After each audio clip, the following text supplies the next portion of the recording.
Alors bonjour à tous, aujourd'hui on se retrouve pour un nouveau tutoriel et je pense que ce tutoriel va en aider plus d'un parce qu'aujourd'hui on va voir comment régler votre dérailleur arrière.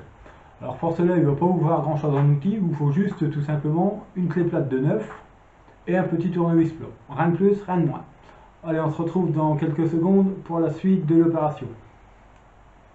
Alors on se retrouve pour le réglage en lui-même du dérailleur, mais avant ça ce que je voudrais vous montrer c'est deux cas typiques. Et surtout, pourquoi vous n'arrivez pas à vous en sortir avec ces deux problèmes-là qui sont bien souvent les plus classiques sur le réglage du dérailleur. Alors là, j'ai mis volontairement ma chaîne en milieu de cassette, en milieu de pignon. Alors combien de fois ça a dû vous arriver, vous redescendez vos vitesses au petit pignon, et là qu'est-ce qui se passe? Et voilà. Et voilà. Je arrête la roue. On voit bien que voilà, ma chaîne est passée au-delà de ma vitesse, elle est entre le cadre et le pignon. Rien de plus énervant parce que j'ai beau toucher au vis, je comprends pas, ça fonctionne jamais, ou alors ça clique, ou alors ça va pas, ça saute, enfin bref, il y a toujours quelque chose. Je suis d'accord avec vous, c'est vrai que c'est pas la meilleure des situations. Alors on va voir après, il y a un deuxième cas de figure assez classique, je ne sais même pas si je vais réussir à le provoquer. C'est... Non, je vais pas y arriver. C'est tout simplement, combien de fois aussi ça a dû déjà vous arriver que la chaîne se retrouve comme ça. Alors là, on va dire on a de la chance, il y a un protège chaîne. Un protège rayon, pardon. Combien de fois ça a pu arriver, des chaînes qui passent dans les rayons, et là, alors, je ne raconte pas la gueule du dérailleur qui saute et qui casse. Alors on va voir, justement, voilà, parfait, voilà, le cas de figure typique. Puis après il faut rattraper la chaîne, se foutre de la glace plein les doigts, enfin bref, je ne raconte même pas. Donc nous allons voir ensemble comment remédier à ce problème. Hop, voilà. Allez, je vous explique tout ça en détail dans quelques secondes. Alors, je vais vous expliquer pourquoi quand vous voulez régler votre dérailleur arrière, bien souvent, même une fois votre câble bien remis, même bien tendu, comme bien souvent le font, ça ne fonctionne pas. Il y a tout simplement une astuce avant de remettre votre câble à faire, et ça, si vous ne le savez pas, vous ne pouvez pas le deviner, c'est sûr. C'est qu'il faut régler d'abord la chape du dérailleur, c'est-à-dire la partie avec le galet inférieur, ici. Alors, il faut l'aligner par rapport à votre cassette arrière. Dans mon cas, je ne sais pas si on va bien voir, mais ma chaîne part un petit peu en extérieur. Ce qui veut dire que c'est pour ça que ma chaîne, quand je passe ma vitesse du bas, elle passe entre le cadre et le pignon, au lieu de se retrouver directement sur le pignon. Tout simplement parce que ma chape arrière est trop en extérieur du cadre. Alors pour cela, comment y remédier? C'est facile. Enfin, c'est facile quand on le sait, hein, faut pas mentir. Vous avez... Je vais essayer de faire au mieux. Deux vis de réglage. Alors une qui sert à régler la partie basse des vitesses, je veux dire la butée du bas. C'est celle qui va nous intéresser dans quelques secondes. Et celle-ci justement pour empêcher que le dérailleur aille trop haut et fasse passer votre chaîne dans les rayons. C'est tout simplement à ça que servent ces deux petites vis. Ça ne sert pas justement, ça sert pas comme on pourrait penser à régler entre les dents. Ça sert vraiment à régler le départ et la fin, tout simplement. Ce qui va vous permettre un petit peu d'affiner vos réglages, ce ne sont pas les vis, ce sont la butée de gaine, tout simplement, ici. Au niveau de la butée de gaine, c'est un peu comme les freins, même système que les freins, c'est une butée de gaine filetée qui va venir jouer un petit peu sur la tension du câble. Allez, on va essayer de voir ça en détail immédiatement. Alors j'espère que vous verrez bien sur la vidéo. Je vous garantirai à 100%, mais bon, je fais au mieux. Alors, comme je vous ai expliqué, le problème c'est que votre chape arrière, cette partie-là, c'est tout simplement la partie où il y a les deux galets, galet inférieur et galet supérieur. La chape est tout simplement à l'extérieur du cadre. Donc ce qui fait, ça fait que votre chaîne déraille entre le cadre et son premier pignon. Alors pour y remédier, avant même de mettre le câble, vous voyez, je l'ai complètement enlevé volontairement, vous avez une vis qui s'appelle H et une L. Alors H pour height et L pour low. Donc height pour haute vitesse, on va dire. Nous, dans notre cas, c'est les petits pignons. Et low pour grande vitesse. Pour grande vitesse qui sont les grands pignons. Alors pour faire revenir notre dérailleur à son emplacement voulu, il suffit tout simplement avec la vis marquée H, donc height, venir la revisser et regarder visuellement la chape se déplacer vers l'intérieur. Et le but, c'est tout simplement de venir aligner le galet qui se trouve ici, l'aligner par rapport à votre pignon de cassette. Il faut vraiment que ce soit aligné, ni trop à l'intérieur, ni trop à l'extérieur. Pile poil, bien gros. Hop, alors vous jouez sur ça. Et seulement après, une fois que ceci est fait, vous allez pouvoir reconnecter votre câble de dérailleur.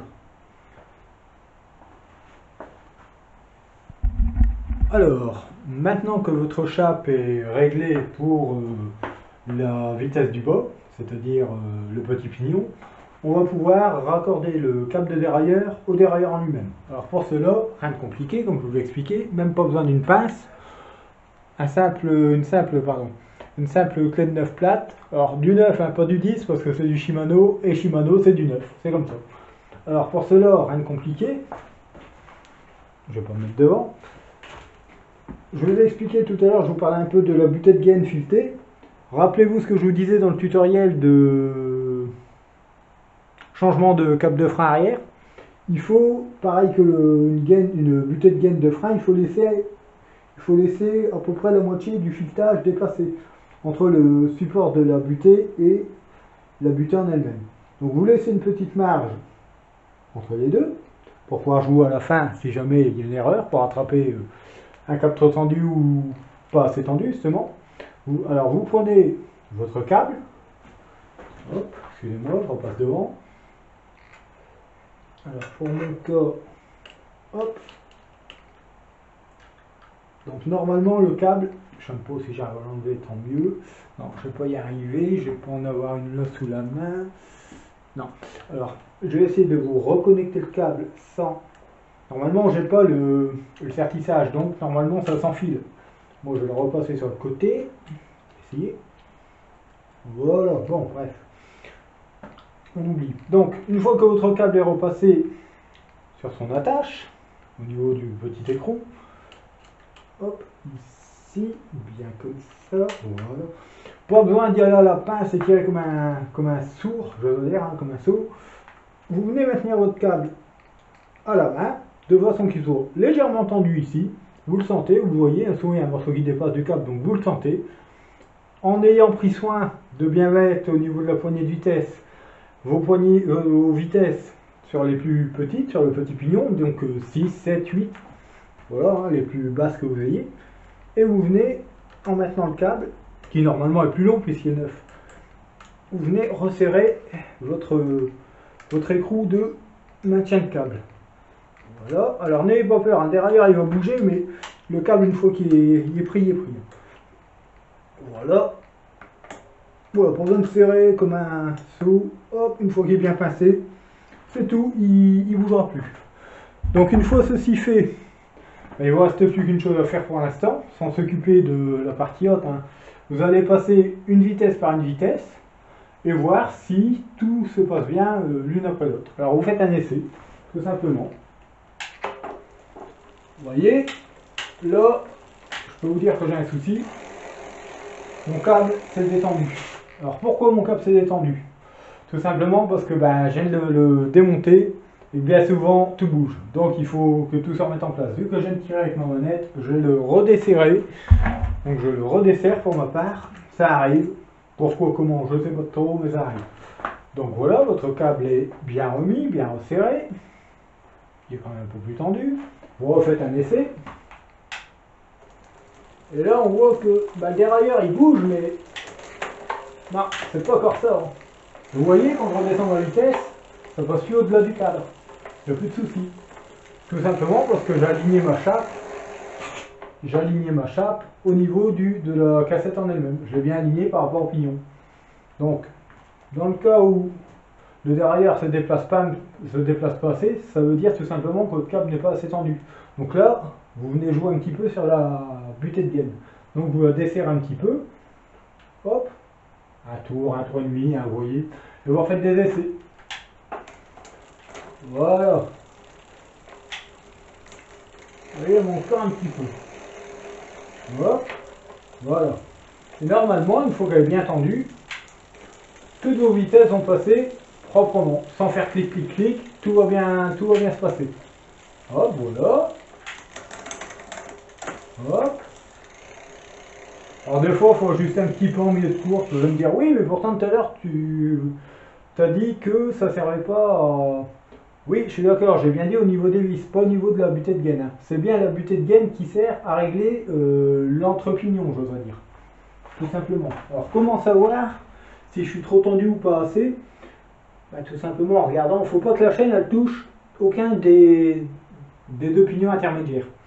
Donc là dans mon cas je suis un petit peu trop tendu, pas grand chose, mais voilà, pas grand chose. Après je vais pas vous mentir sur une chose, à ne pas confondre, ouais j'ai un dérailleur Shimano, c'est super, tout ça, c'est du bon. Je suis d'accord avec vous, Shimano c'est du bon. Mais comme toute marque, il y a du haut de gamme et du bas de gamme. Ça c'est un dérailleur à 10-15 balles, pas plus. Faut pas confondre un dérailleur Shimano 10-15 balles avec, j'oserais dire, du jeu excessif, parce que faut pas mentir, c'est pas des hauts de gamme, et un Shimano genre XT, XTR et compagnie, qui là, ça coûte 130 € le dérailleur, et là, je peux vous dire que c'est une précision, c'est une horloge suisse. Donc voilà aussi, attention à ça. Donc là, bon, il arrive que ce soit pas très précis, au millimètre près, faut pas mentir. Ça n'empêche pas les vitesses de passer proprement, je n'ai pas dit le contraire. Mais il faut ajuster minutieusement.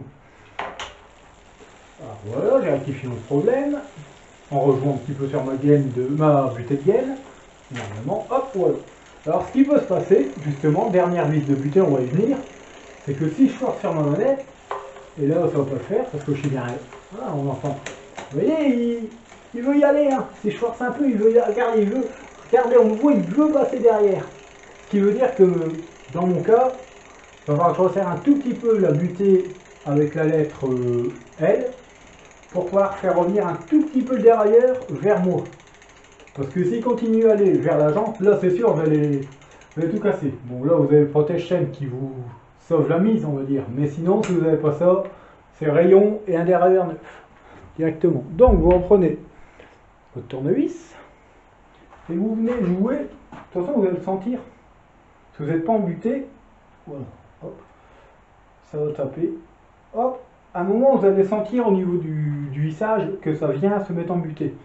Une fois que vous êtes en butée, vous retournez de quoi? Un quart de tour, et encore, vous le sentez de toute façon. Hop, voilà.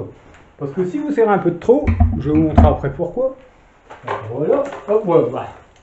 Voilà, impeccable, il s'est bien mis en place. Et là, vous pouvez forcer comme des malades sur votre manette, si votre butée elle est bien réglée, il n'y a plus rien qui bougera. Alors, un cas de figure qui peut arriver, je vais vous montrer, c'est tout simplement ça. Si vous vissez de trop, je vais bien exagérer pour appuyer sur le derrière, je vais vraiment exagérer. Hop, voilà, vers descendre en bord. Au moment où vous allez vouloir remonter, vous allez aller là, et pour monter à la première, et là pour moi de faire, bien sûr, j'ai pas assez forcé, je vais pas insister sur mon truc. Voilà. Si vous enfoncez trop votre creux, vous n'allez pas pouvoir passer la première, tout simplement, parce que vous avez trop vissé votre vis de butée. Donc, dans ce cas de figure-là, il vaut mieux que ce soit trop vissé que pas assez, parce que vous n'avez pas cassé votre dérailleur si vous avez trop vissé, mais si vous le dévissez trop, justement, là vous avez cassé le dérailleur. Dans le cas de figure-là, c'est moins grave que trop dévisser. Donc, dans ce cas-là, ce que vous faites, vous redévissez votre vis, pas de grand-chose, juste ce qu'il faut. On va dire 3 tours peut-être, pas plus. Hop, et voilà, votre problème est réglé. Et là, vous le voyez, hein, comme au tout début, soit c'est trop dévissé, vous allez partir dans les rayons, ce que je vous déconseille. Enfin, là on est en réglage, donc on va pas très vite, c'est pas trop grave, mais faites ça sur la route, faites ça à 30 km/h, vous allez voir ce qui se passe. Donc voilà. Et vous voyez, je pars descendre à fond, je vais même vous faire un mode rafale. Faut y aller. aucun souci.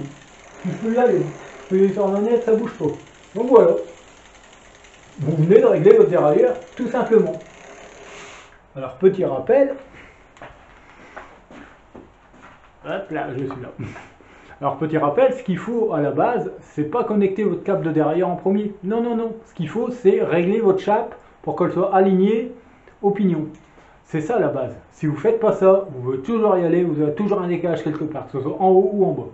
Et il est même possible que entre les pignons, ça fasse clic, clic, clic, clac, clac, clac, que ce soit pas bien ajusté. Donc voilà, maintenant j'espère que je vous ai bien aidé sur ce tutoriel. J'espère que j'ai rien oublié. J'espère que j'ai été assez précis dans mon explication. Et puis si vous avez quoi que ce soit en question, hein, vous connaissez le mode d'emploi. Hein. N'hésitez pas à déposer un commentaire, n'hésitez pas à liker. Et s'il y a des améliorations ou autres à faire, n'hésitez pas non plus à le dire. Au contraire, je suis là pour et j'aimerais pouvoir savoir ce qui peut être amélioré à l'avenir. Voilà, bah merci à vous. Merci pour le visionnage et puis on se retrouve très bientôt pour une prochaine vidéo. Salut, à bientôt!